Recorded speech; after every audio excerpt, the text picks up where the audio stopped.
Entonces, en ese sentido, mm, la creación del acto restaurativo, que es lo más bonito que nosotros hacemos, tiene un proceso. Con todo esto que yo les vengo diciendo, toda esta carreta que llevo casi una hora durmiéndolos con todo este carretazo criminológico, tiene una razón de ser. Y es que el proceso restaurativo tiene unas fuentes, tiene unas características, tiene unos detalles, unas minucias muy importantes que debemos conocer para poder generarlo. Y es un proceso de construcción, es un proceso que se construye. Entonces, en este sentido, el acto restaurativo,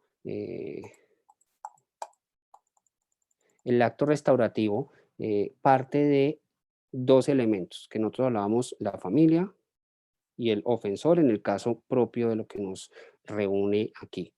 Mm, entonces, a nivel de la familia, nosotros tenemos que empezar trabajando esa construcción de a los papás, eh, permitirles escuchar y expresar sus opiniones frente a la situación.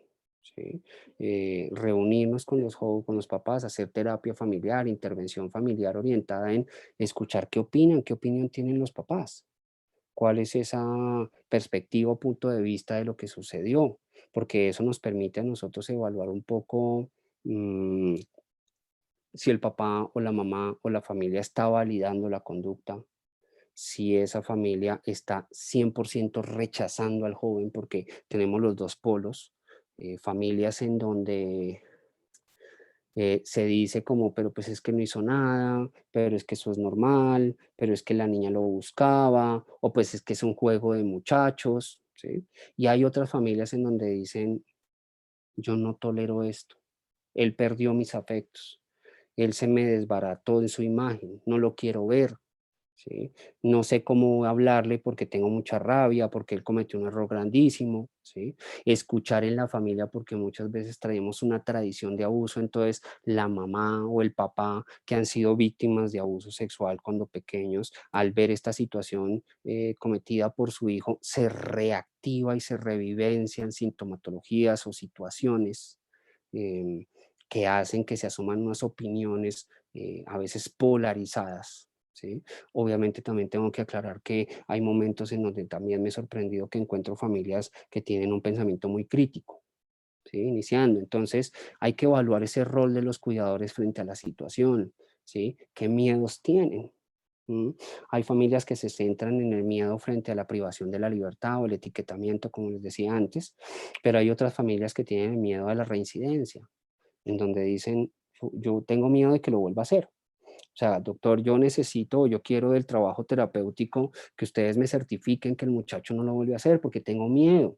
Yo tengo otros niños, cuando vamos de paseo, cuando vamos con nuestras familias, yo tengo miedo de que él se meta en un problema.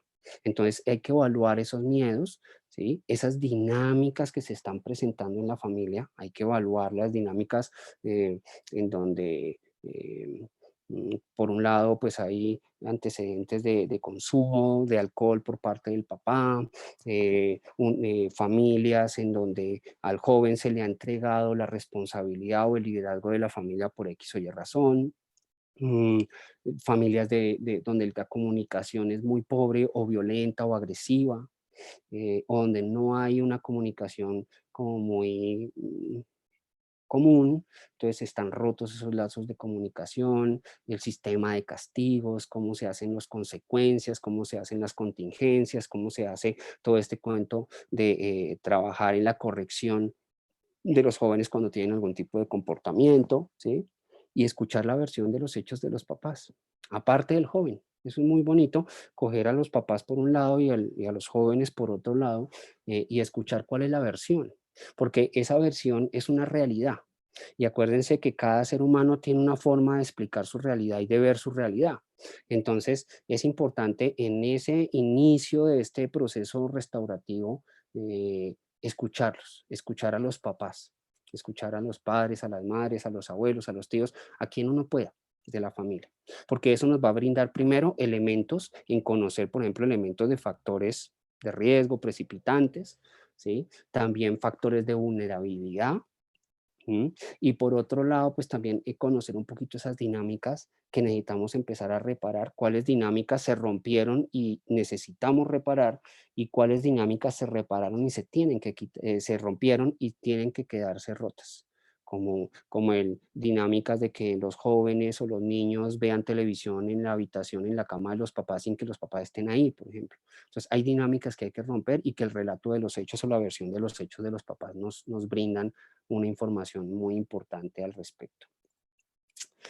Los estilos de crianza. Entonces, ya conociendo este tipo de información y conociendo, trabajando con los papás sus miedos, su relato de los hechos, el punto de vista que tiene, empezar a trabajar con los papás en orientar pues esas figuras parentales que están asumiendo. ¿Sí? ¿Qué estilo de crianza están generando? Empezar a enseñarles a ellos cuáles son esos factores de riesgo individuales en sus hijos, ¿sí? Que ellos conozcan, por ejemplo, hey, que tu hijo sea impulsivo, que tu hijo sea egocéntrico, ¿sí? Que solo piense en él, elementos de autoestima de tu hijo, son elementos de riesgo y son elementos que nos van a incrementar la probabilidad de que él reincida o que se presente en la familia. ¿Sí? Factores de riesgo familiares como esos lazos de comunicación, violencia intrafamiliar, antecedentes de abuso en esta familia, ¿sí? Que no se manejen las redes sociales, por ejemplo, que no se conozca, papás no sepan orientar y no sepan acompañar a sus hijos en ese manejo de las redes sociales. Entonces encontramos papás que le tienen miedo, tienen realmente pánico a las redes, ¿sí? Sobre todo papás que están entre los 55 para arriba años, que como que la tecnología los atropella, entonces le tienen pánico. Entonces, yo doctor, yo de eso no sé, yo de eso no sé qué. Entonces, ahí hay un factor de riesgo donde la familia no está supervisando las redes por el temor y el desconocimiento. Entonces, tenemos que trabajar con esa familia en orientarlos en cómo manejar unas redes sociales. Entonces, a veces una sesión de terapia consiste en enseñarle a un papá a manejar Facebook. ¿Sí? Y eso es terapéutico en el sentido es que le estoy dando herramientas y dientes a ese papá para que pueda estar supervisando qué hace su hijo en las redes. Y no solo para el abuso, sino para protección de su hijo también. Entonces, esos riesgos familiares, los papás tienen que conocerlos, tenemos que enseñarles, hay que explicarles, hay que trabajar con los papás ese reconocimiento de esos factores de riesgo familiares y esos factores de riesgo ambientales. En algún espacio yo casi salgo crucificado porque hablaba y decía que hoy por hoy a mí me parece que un elemento de cuidado con los chicos es la música. La música, que es un arte tan bonito, que es un arte tan especial para los seres humanos, hoy por hoy está muy sexualizada. Obviamente, si yo busco canciones de los 60, 70, 30, pues van a haber sexualización, pero hoy o sea, el número, o sea, si yo busco canciones de salsa de los 70, de 100 encontraré 30 muy sexualizadas, ¿sí? Si busco canciones de los 80, seguramente de 100 encontraré 40 sexualizadas. Pero si hoy busco canciones que escuchan nuestros jóvenes, de 100, 99 son sexualizadas. Y eso es música, esa es una expresión cultural, es una expresión social, pero que hay que acompañar a los jóvenes en hacer el análisis crítico de esa música, ¿sí? Los juegos de video, los chicos nuestros juegan, por ejemplo, Free Fire, es un juego de moda hoy por hoy de los muchachos, y yo lo discutía con algunos familiares, con un papá que me decía, doctor, pero pues es que yo juego Xbox, entonces usted me va a decir que si yo juego Halo, que es un juego de video de combate de un soldado que está defendiendo la humanidad de los extraterrestres. Entonces yo también lo hago mal y yo le decía, es que mire la diferencia, papá. Halo le da a usted un rol de un soldado que tiene, entre comillas, unos valores éticos en donde está defendiendo a la humanidad de unos extraterrestres que la quieren acabar. Eso es Halo. Eso es Call of Duty, que defiende de terroristas. O sea, al que juega el rol, le entregan un rol y un papel de ser una persona que pues tiene unos valores éticos y que se mueve en el margen de la ley. Mientras que juegos de video como el GTA San Andreas o el Free Fire, ¿qué son? El Free Fire es subir y matar al que se me ponga enfrente por ganar unas monedas. o sea, soy un mercenario. Ese es el rol que le estoy entregando, en el fondo, o sea, entre líneas. Eso es Free Fire, meterse a un mundo para competir con otros que tienen el mismo rol que yo y es mátese el que pueda y el que quede vivo, pues va a ganar unas puntuaciones, va a escalonar en unos índices de mundiales en escalafón como una competencia y eso le va a permitir unos premios para mejorar su avatar, conseguir más cosas. Pero llevémoslo al mundo real. ¿Qué es eso? Es yo ir a matar a los que están al frente mío, porque por eso, entre más mate y si quedo vivo, pues voy a obtener plata para comprarme viajes y beneficios. Eso es Free Fire.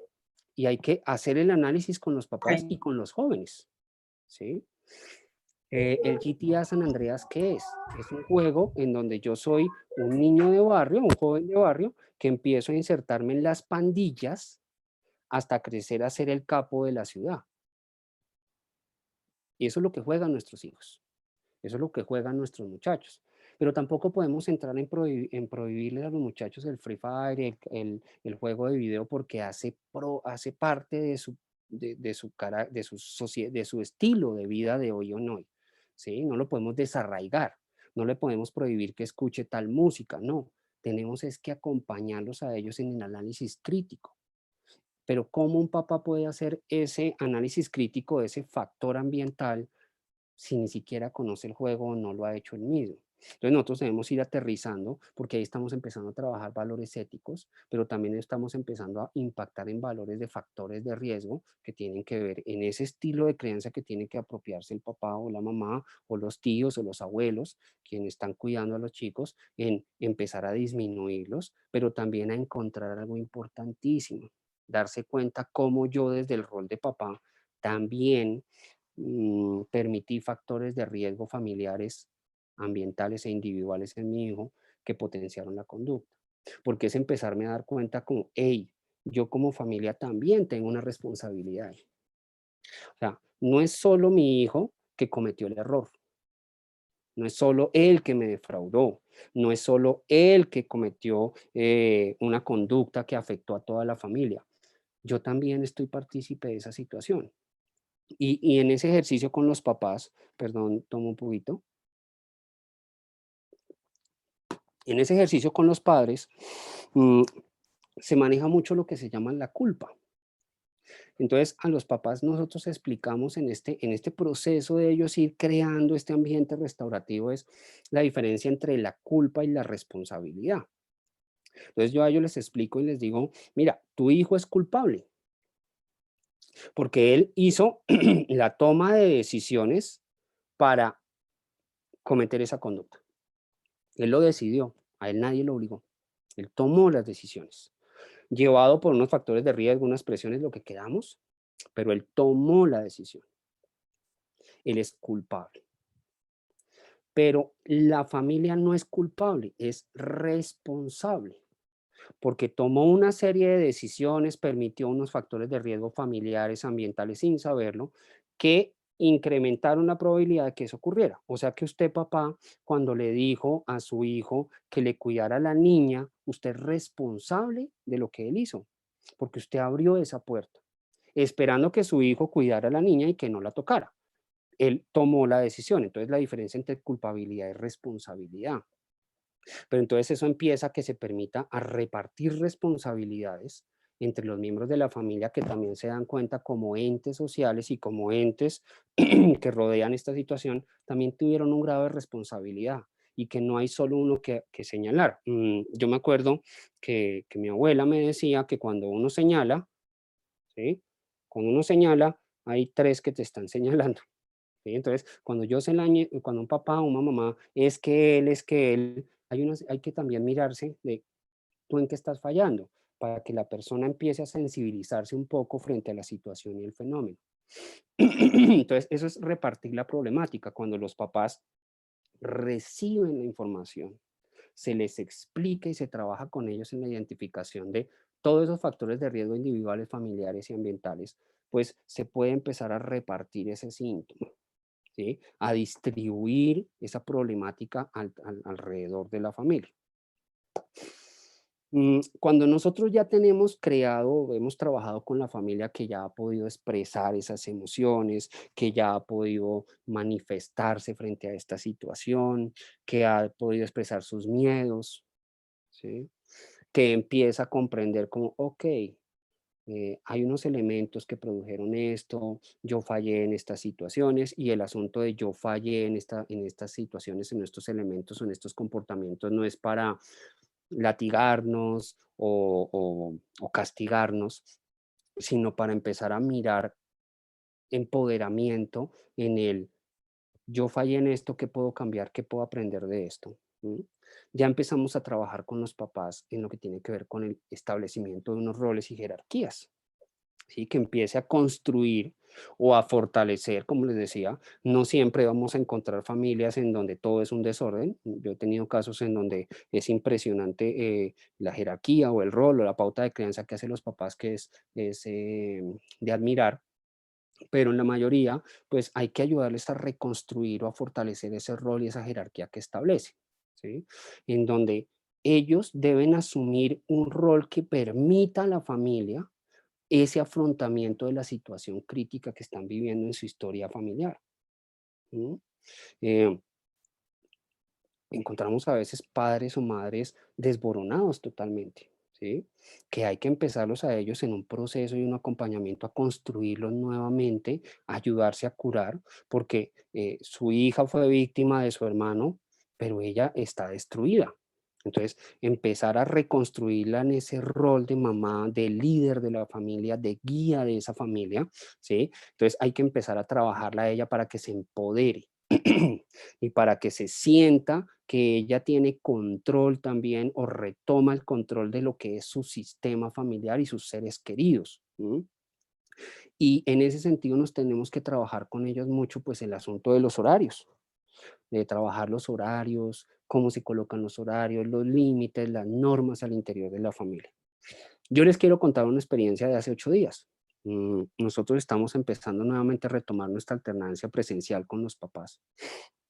Y unos chicos que ya llevamos 3 meses en atención virtual, fueron a su primera sesión presencial con su madrastra.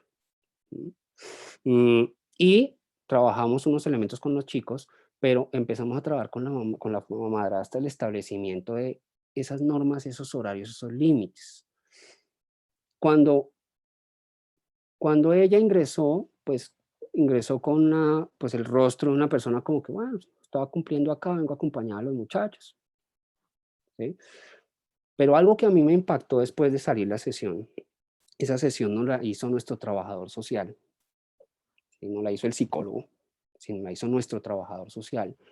Cuando ella sale de la sesión con el trabajador social, le brillaban los ojos. O sea, el cambio de rostro de esta mujer era de iluminación. Y en esa sesión, nuestro trabajador se sentó con ella como, hey, bueno, estos muchachos a qué hora se levantan, cuánto tiempo tienen para alistarse, a qué horas están estudiando.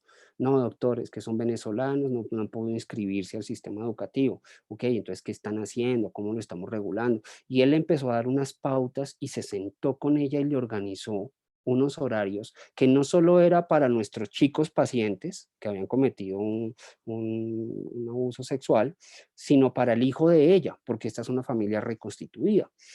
Cuando ella sale y yo retomo la sesión con ella, le pregunto cómo te fue, qué fue, y ella me decía, no, doctor, súper chévere. Yo no lo había pensado. Nosotros desde allá con el papá de los niños intentamos poner las reglas, él es autoritario, él llega, no sé qué, pero siempre sentíamos que los muchachos como que se nos salen a veces del control, como que a veces hacen lo que quieren y nosotros a veces no sabemos cómo regular eso.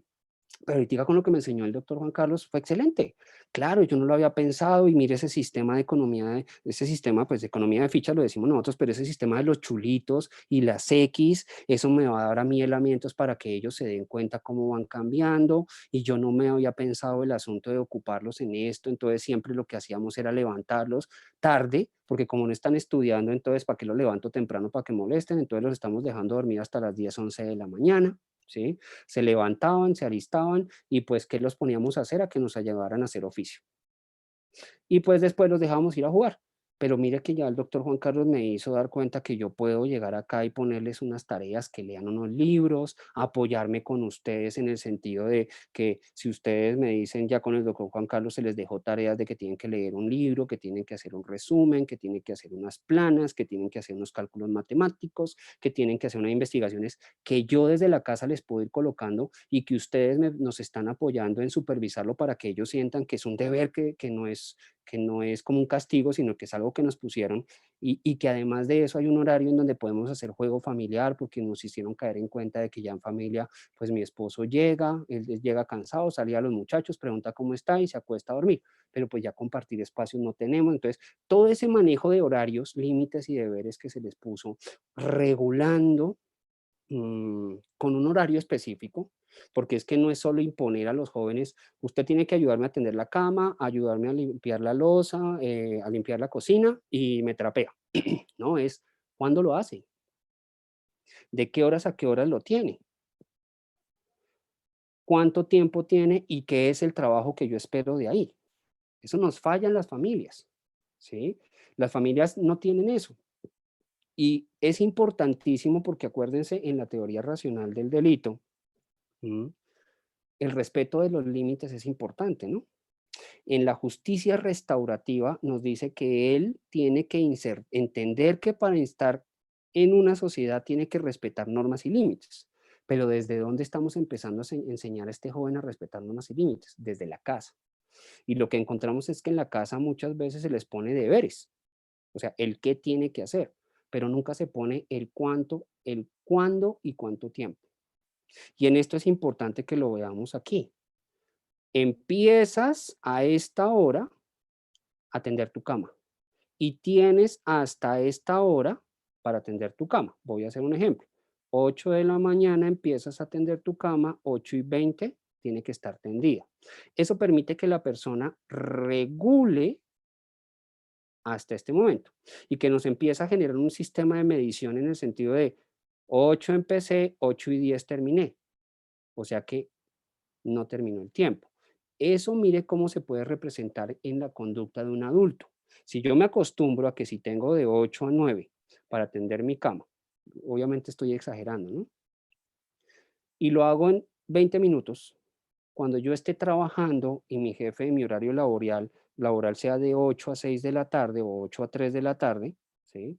Pues yo a las 12 ya voy a haber terminado y voy a tener problemas con mi jefe porque me va a ver vagabundeando las otras horas y me va a decir, ¿usted qué? No, jefe, yo ya terminé. Ningún jefe, o bueno, la mayoría de los jefes no te va a decir, ah, bueno, ya terminó el trabajo de hoy, váyase para su casa. Te va a poner más, ¿sí? Pero si el horario que se puso para hacer esa labor era este y yo la hice en menos, de pronto no la hice con igual calidad. De pronto no la hice con esmero, sino lo hice por salir del paso. Entonces, desde pequeños hay que enseñarle y ponerle a los jóvenes y a los niños un horario que le diga, tienes de 3 a 5 de la tarde para jugar. Son las 5 en punto. Ay, mamita, 10 minuticos más. Deme 5 minuticos más. No, son 5 en cero. Porque ahí estamos empezando a inculcar una adaptación, unas competencias para ese desarrollo de adaptación a normas, límites y deberes. ¿Y quién es el que es el responsable de hacer eso?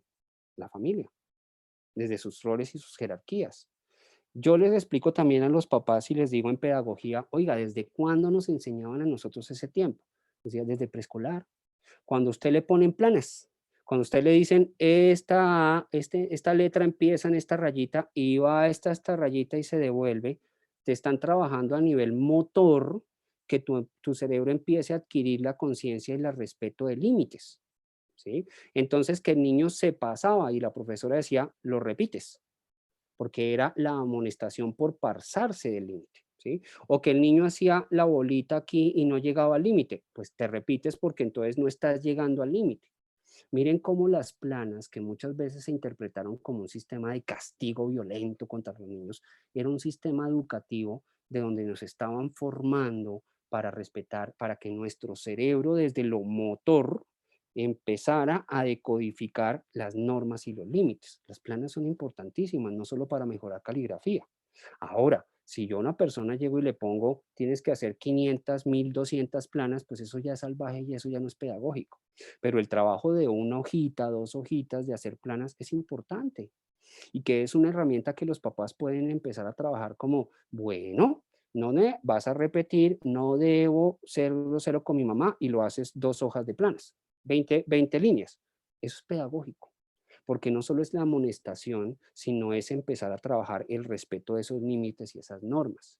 ¿Sí? En los niños chiquitos, el recorte, el puntillar dentro de la bolita, todo eso era trabajo de respeto de normas y límites desde lo motriz. Y que no podemos olvidar porque desde lo pedagógico también era terapéutico. Entonces hay que enseñar a los papás esa forma de poner horarios, de entender los límites como algo que a futuro le va a permitir a su hijo y a la familia mantener unos ciclos de paz y de tranquilidad y de respeto. Porque si yo respeto los límites, te respeto a ti. Si yo tengo conciencia de los límites, al interactuar contigo, tengo conciencia qué límite no debo vulnerar. Y mi cerebro y es mi hábito parar cuando encuentro un límite. Eso se va formando desde ahí. ¿Sí? Eso vamos trabajándolo desde ahí con los jóvenes. Porque es que no es solo enseñarle a un joven de no le toques la vagina a alguien. No, hay que enseñarle el alto, el decodificar ese alto y decodificar y detectar esas líneas invisibles que hay entre las relaciones con las personas. Y eso se hace desde la familia. Se hace con el proceso terapéutico porque ya nos llegó, pero quienes van a seguir trabajando esa familia, ese proceso es la familia desde sus roles y sus jerarquías. Se trabaja con la supervisión y el acompañamiento. Nosotros, nuestras familias nos dicen, doctor, pero es que yo salgo a las 6 de la mañana a trabajar y vuelvo a las 4 de la tarde. Yo no sé el que ha hecho durante todo el día, si entró a la clase virtual o no entró, si, si se puso a dormir, si se levantó tarde o no. Yo no puedo verificarlo. Entonces hay que enseñarle a los papás eso. ¿Cómo podemos supervisar y acompañar a los jóvenes? A veces desde esa dinámica que le toca a nuestras familias muchas veces monoparentales, ¿sí? Que a veces le pedimos a la abuela como, mamá, yo salgo a trabajar, venga y me cuida a los niños. Pero la abuela entonces es una abuela que no maneja las redes ni los dispositivos, ¿sí? La abuela es una abuela que a veces es alcahueta y no es malo ser alcahueta si uno es abuelo. Yo siempre cuando hablo con los papás y, ay, es que mi papá me desautoriza, doctor, es que el abuelo de la niña me desautoriza. Pues que ese es el rol de un abuelo. El abuelo ya lo crió a usted. El que está encargado de la crianza de sus hijos es usted, no el abuelo, porque el abuelo ya le queda es gozarse a sus nietos, disfrutar de sus nietos. Entonces, cuando yo le asigno el rol de crianza a un abuelo, pues estoy alterando los roles y las jerarquías en la familia, ¿sí? Porque ahí se va a afectar ese sistema, esos componentes del sistema. Lo que yo tengo que entrenar es que ese abuelo ayude a supervisar, pero quien tiene la jerarquía, el mando y la autoridad es la mamá, el papá, los padres, ¿sí? El cuidador asignado, ¿sí? Y que ese abuelo, ese tío que acompaña cuando los papás están saliendo a trabajar o están en otras cosas, pues es una persona que ayuda a acompañar a los chicos, a supervisarlos, pero que no los está criando. Entonces hay que trabajar todos esos esquemas de supervisión y acompañamiento. ¿Cómo, cómo podemos desde la familia generar espacios en donde nuestros hijos hablen con nosotros? Donde a través del horario puedo estar dándome cuenta que un muchacho sí se levantó tarde o no. ¿Sí? Entonces yo muchas veces le digo a los papás, pues papá, mire, es que está organizado, su hijo se levanta, debe levantarse a tal hora, asearse, tender a arreglar su habitación, desayunar, entrar a su curso o a su clase virtual, salir, almorzar, lavar los platos de la loza. Ese día tiene asignado que tiene que dejar la cocina limpia. Después de eso puede tener media hora de descanso. ¿Sí? Después de eso hace las tareas escolares. Después de eso entonces le vas a dejar 30 minutos de estudio, que el estudio es no las tareas escolares, sino sentarse a hacer sudoku, a hacer un crucigrama, a leer un libro, a leer Harry Potter, a leer algún libro de interés que le guste al muchacho, que no lo hayan obligado a leerlo, ¿sí? Enseñarle, por ejemplo, técnicas es, dígale a su hijo, ponga una alcancía y dígale a su hijo que por cada libro que tenga más de 150 hojas que él se lea, usted le da 5.000 pesos. ¿Mm? Y hubo unos papás, eso no se puede aplicar con todos los padres, muchos papás decían, doctor, esto es genial, porque él cree que me está estafando, ya se ha leído 7 libros y él cree que me está quitando la plata.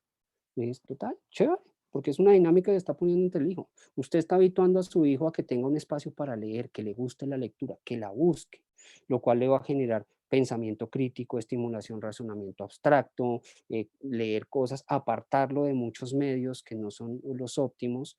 O sea, le está inculcando todas y realmente usted está pagando como un pedagogo que son 5.000 pesos. Hagan las cuentas. Entonces, hay un espacio que hay que enseñarle a los papás también en ese horario y cuando el papá llega en la noche, empieza a verificar, cama tendida, sí, habitación arreglada, sí, cocina lista, sí, ¿qué leíste del libro? Muéstrame, sí, hiciste las tareas escolares, sí, pues si todo eso está en cumplimiento, quiere decir que el joven empezó a ajustarse a ese horario. Pero si llego en la noche y digo, hey, pero la cocina está sucia o no está bien limpia, o la habitación tuya todavía tiene desorden, no la aspiraste, no la barriste. Eso me quiere decir que el joven se levantó tarde o se atrasó en algo y el resto las hizo de rapidez y no alcanzó. Entonces, mostrarle a los papás cómo ese horario bien estructurado, según la etapa de desarrollo del joven, le va a permitir también hacer una supervisión, llamamos así, satélite. Enseñarle a los papás lo que les decía, el manejo de las redes, ¿sí? Los dispositivos. Recuerdo una mamá que era celadora. Mm, y ella empezó a usar el asunto de la videollamada. Entonces, los llamaba y les hacía control de, ¡pum!, por videollamada. Ay, hijo, no sé qué, ya viste haber arreglado la habitación, muéstramela. Y el chico tenía que mostrarle la habitación. Entonces, es empezar a acompañar a los papás a generar esos roles y esas jerarquías para que puedan dirigir la familia desde las características de su familia y desarrollando las competencias que se necesiten para poder ser esos líderes de esa familia. Mm, los estilos de comunicación, empezar a mostrarles a los papás que con el grito no se logra nada, que pegando el grito lo único que genera es que su hijo se centre en el grito, se centre en la agresión y no escuche el mensaje. ¿Mm? Entonces, empezar a promover en los papás la comprensión, esa comunicación y que la comunicación no debe ser de, ¿cómo estás, hijo? Bien. ¿Qué hiciste hoy? Nada. ¿La pasaste bien? Sí. Listo, ya comuniqué con mi hijo, yo ya lo pregunté y él no me dijo nada. Entonces, empezar a comunicar, a trabajar en esa comunicación asertiva a desarrollar entre padre e hijos, ¿sí? Y como les decía, empezar a trabajar también en enseñarle a los papás la importancia de generar consecuencias y no castigos como tal. Aunque en psicología yo sigo discutiendo y lo hablaba con alguien hace poco, pues los psicólogos hablamos de castigo y reforzador, ¿sí? Y el castigo, pues en el ámbito jurídico y en el ámbito social se volvió como un estigma porque se volvió violento y malo. ¿Sí? Pero teniendo en cuenta ese concepto del castigo violento y malo, no es de psicología del condicionamiento, pues enseñarle a los papás que uno tiene que generar consecuencias, contingencias, amonestaciones, ¿sí? Em, sanciones frente a un comportamiento, no castigos. ¿Mm? Y que el castigo no genera nada, llámese el castigo psicológico, el castigo físico, ya no sirve. Y les explicamos nosotros, yo uso una frase con los papás y les digo, les pregunto, les digo, cuando ustedes eran jóvenes y sus papás los gritaban y les pegaban, ¿ustedes les tenían respeto o miedo a sus papás? Y los papás responden, uy, no, yo tenía miedo. Donde mi papá sacara esa correa o me hiciera así, yo ya sabía para dónde iba. Entonces tenía era miedo. Entonces uno empieza a retomar con los papás esa cultura de hacer justicia a través de lastimar al otro. Y que también esa enseñanza que él está replicando en su hijo está generando que su hijo más adelante aprenda de su mamá o aprenda de su papá, que si él cree que tiene la razón y el otro se ha equivocado, pues es justificado ser violento. Entonces, que esa es una enseñanza de papá. Y yo se lo digo a los papás así, le digo, a mí no me vengas a decir después que tu hijo sacó y le metió un puño a un compañero en el colegio cuando tú arreglas las cosas a los fuetazos con tu hijo. Porque yo te voy a responder, papá, que pues él lo está haciendo porque tú se lo modelaste, tú se lo enseñaste. Entonces, hay que empezar a los papás a enseñarles la comprensión de por qué el castigo no es válido. ¿Sí? Los papás, yo sé que las personas que trabajan en bienestar familiar y que trabajan con familias han escuchado la frasecita de, ay doctor, a mí me pegaban y mire, no soy un delincuente. ¿sí? Pero como a los niños ya no se les puede hacer nada, eso es falso. Pero ellos entienden que lo que le estamos quitando a los papás desde su rol era una herramienta que ellos percibían efectivas para criar a sus hijos. Y como legislativamente se les quitó esa herramienta, que era la herramienta flecha, punta de lanza, pues ellos se sienten vulnerables. Pero cuando yo empiezo a escalonar y decirles, mira, es que cuando tú castigas físicamente a tu hijo, estás haciendo esto psicológicamente con tu hijo. Y esa educación psicológica y emocional que estás haciendo con tu hijo, tú mismo la vas a pagar más adelante, porque cuando tu hijo haga esto, la culpa y responsabilidad va a ser tuya. Entonces ahí ya los papás se bajan y dicen, bueno, pero ¿y entonces qué puedo hacer? Mire, le puedo asegurar que quitarle a su hijo el celular y los dispositivos por una semana le duele más que ponerle la mano sobre la plancha. A un adolescente hoy por hoy y ya a los niños de 7 8 años, que tú les quites el acceso al Internet es un- una consecuencia, es una sanción mucho más de impacto que el maltrato físico. Entonces uno empieza a trabajar con los papás, el mira, se les puede quitar dispositivos, se les puede quitar esto, se les puede trabajar de esto, y no todo las consecuencias deben ser negativas. A los hijos como amonestación también se les pueden imponer cosas, como por ejemplo, se comportó mal, entonces me lavas el baño, se comportó mal, entonces lavas tu loza, se comportó mal, entonces hoy tú sirves la comida. O sea, hay formas de asignar, no solo quitar. Pero también enseñarle a los papás que las consecuencias, solo castigar lo malo, no sirve. Hay que reforzar. Entonces, en esa comunicación, también hay que enseñarle a los papás que cuando su hijo hace algo bueno, como consecuencia hay que premiar. ¿Mm? Y acá, lástima no poder estar viéndonos, a mí me gustaría poderlos ver, porque cuando yo digo esto, mucha gente se ríe, sobre todo las mamás y los papás. Y es que es cultural, a mí me pasó, yo me río con mi mamá hoy por hoy ya de eso, y es que cuando ella salía y yo llegaba y le limpiaba la cocina o me daba por proactivo a trapear o hacer algo que no me debía en la casa, cuando ella llegaba decía: "Ay, tan bonito, ojalá fuera así siempre". ¿Castigo? Eso es un castigo verbal. Porque le estoy diciendo como, o sea, yo me esfuerzo por hacer algo chévere y la primera respuesta de mi mamá es, ojalá fuera así siempre. ¿Quién sabe qué me va a pedir? Ahora, ¿quién sabe qué hizo? Y está como abonando terreno. Fíjense que todas esas expresiones parentales castigan la conducta, desaniman al individuo para volverla a repetir. Entonces hay que educar a los papás como en esos roles y esas jerarquías, también hay que premiar los esfuerzos que hace su hijo por hacer algo bien. Hacerle notar que se notan, que se ven, hacerle notar que desde el rol de papá me doy cuenta de su esfuerzo. Eso es importante para el proceso restaurativo, porque los papás en ese proceso restaurativo deben poder ver ese proceso y ese esfuerzo que hace su hijo por desembarrarla, verle el arrepentimiento, pero también los cambios que hace su hijo y validarlos, porque si yo como familiar no le valido a él los cambios, pues no voy a poder reparar. Él no me va a poder reparar porque yo solo me voy a concentrar en lo malo. Entonces, fíjense cómo desde ese trabajo de llevar a los papás a sentir que tienen el control de su casa, que tienen herramientas para poder dirigir a su casa, que hay formas de amonestar o sancionar a sus hijos y que no solo nos tenemos que concentrar en la sanción y en la amonestación, sino también en premiar y gratificar lo bueno, empieza a crear en los papás también un nuevo rol para poder ver los avances y poder reconocer que ese infractor que le generó algún tipo de daño está haciendo algo para reparar. ¿Bien?